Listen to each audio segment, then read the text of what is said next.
حضرت سعد بن ابی وقاص رضی اللہ تعالی عنہ فرماتے ہیں کہ میں حجۃ الوداع والے سال میں بہت زیادہ بیمار ہو گیا تھا۔ جب حضور اقدس صلی اللہ علیہ وسلم میری عیادت کے لیے تشریف لائے تو میں نے کہا میری بیماری زیادہ ہو گئی ہے اور میں مالدار آدمی ہوں اور میرا اور کوئی وارث نہیں ہے، صرف ایک بیٹی ہے، تو کیا میں اپنا 2/3 مال صدقہ کر دوں؟ حضور صلی اللہ علیہ وسلم نے فرمایا نہیں۔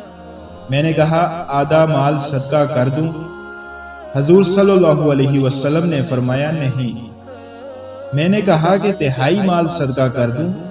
آپ صلی اللہ علیہ وسلم نے ارشاد فرمایا ہاں، 1/3 مال صدقہ کر دو اور 1/3 بھی بہت ہے، تم اپنے ورثاء کو مالدار چھوڑ کر جاؤ، یہ اس سے بہتر ہے کہ تم ان کو فقیر چھوڑ کر جاؤ اور وہ لوگوں کے سامنے ہاتھ پھیلاتے پھریں۔